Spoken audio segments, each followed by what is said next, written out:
Before you start Lesson 12, make sure and do Test C in the Test Masters on improper fractions and mixed numbers. Lesson 12 is about larger, smaller difference word problems and time problems, which are similar to the larger, smaller difference word problems. They just deal with time. Now in Lesson 11 we learned about how to do word problems. This lesson and the next few lessons will also be learning some other types of word problems. And you start all of them the same way. You read through them one time, then you go back and look for keywords meaning important words that will help you figure out how to solve the problem. And then you answer the question that's being asked, and you do that by making an equation. In the problems you're doing right now, there's usually one missing value that you'll need to consider, and you call that the variable, or I've been using the word just letter. Find a letter to represent that value that you're trying to solve for. Some word problems you use a formula that you might know, like the area of a circle or the circumference of a circle or something like that, to solve the word problem. So read through once, look for keywords, answer the question being asked by making an equation or using a formula to answer that question. So these problems, larger, smaller difference problems, it kind of gives away what type of problem it'll be. You'll have a big number and a small number, and the question, to answer the question right, you're going to find the difference in those numbers. Let's just learn about these problems by doing some practice problems. So look at practice problem A. The number 153 million is how much greater than 47,000? Now, when we're doing these word problems, I don't expect you to write down all the words and everything. I just expect you to solve the problem. So on these, if you want to, you can pause the CD and try to figure them out on your own, or you might want to do this first one along with me. So in this problem, we want to know how much bigger 153 million is than 47,000. So a key phrase there is the phrase, how much greater. When you see something like that, that should make you think of a difference. And so to solve a problem like that, all you have to do is just subtraction. Just write down 153 million minus 47,000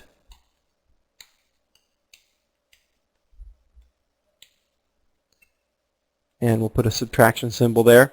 153 million minus 47,000 equals the difference. That's our unknown value. We'll just call that D, the difference D. Now, of course, we don't really need to put a D down here. We can just go ahead and do this subtraction problem, and we'll have all zeros right here. We'll need to borrow from this 3, and as we do that, we end up with a 10 there. 10 minus 7 is 3. 9 minus 4 is 5. And then we'll just have 9, 2, 5, 1. 152,953,000. That's how much greater 153 million is than 47,000. It's 152,953,000 greater. So we make sure that we're answering the question here. The question is how much greater than, so we found a difference to figure that out, and so we did that problem correctly.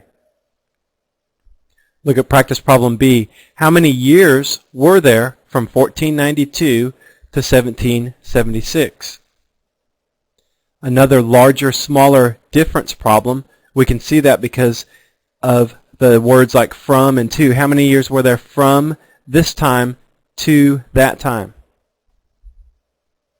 So in a problem like this, we just do subtraction again. 1776 minus 1492, and we can say Y or D for difference here. Put a subtraction symbol. The difference in those numbers, that will give us how many years there were from 1492 to 1776. So we can just go ahead and do subtraction here. 6 minus 2 is 4. We need to borrow. 17 minus 9 would be 8. 6 minus 4 is 2. 284 years. And we could put years out to the side if we wanted to. It's not that important on problems like this that you write the word years at the end, but it doesn't hurt either. So basically, 284 years after 1492 was the year 1776. From the time Columbus discovered the Americas to the Declaration of Independence. Let's do one more practice problem. Let's just read it through first. Dr. Shorman was 24 in 1989. What year was he born? Well, since the problem's about me, I guess I can say I. So between the time I was born and 1989, there were 24 years. That's like the difference. So this problem, we know what the difference is. Think about the question, what year was he born? So the larger number would be 1989, and we'd have 1989 minus the year I was born. That difference is 24 years.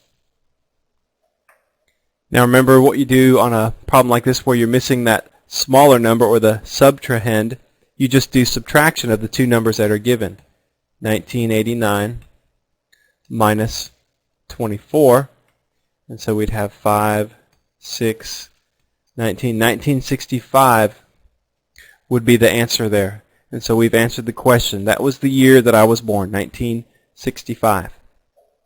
On these larger, smaller difference problems like this,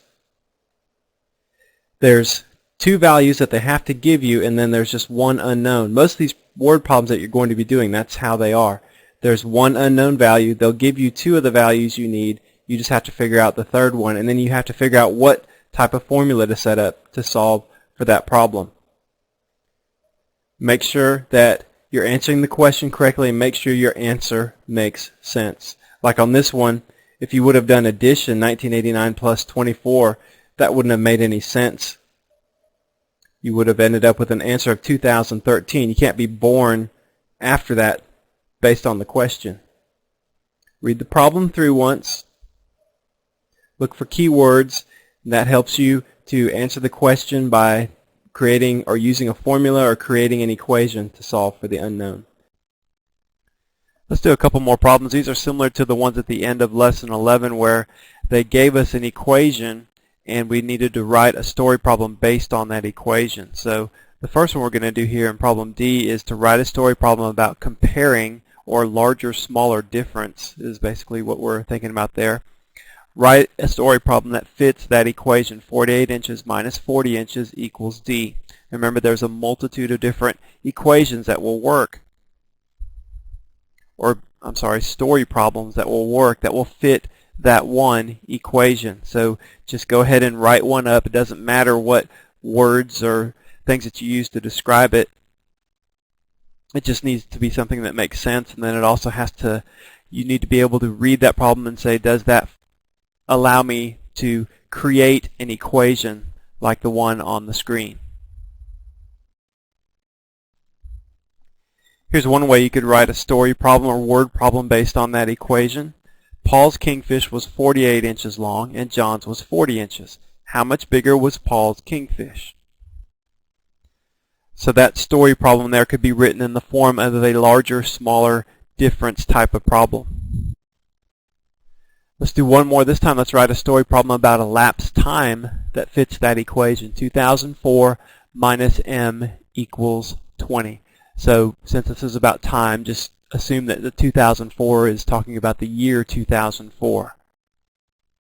Go ahead and pause the CD and write a word problem or story problem that fits that equation. Here's one possible solution to that problem. Micah will be 20 years old in 2004. In what year was he born? So you can just think about that. It would have to be 1984. That would be the year that problem would fit the formula that has been written there. 2004 minus 1984 equals 20. That would be the year that Micah was born. So it's good to be able to figure out a formula or an equation that's based on a story problem, but it's also good to be able to go the other way. It just helps you with your thinking skills and get you familiar with these types of problems is having the equation, writing a story problem based on that. Okay, well that's all for lesson 12.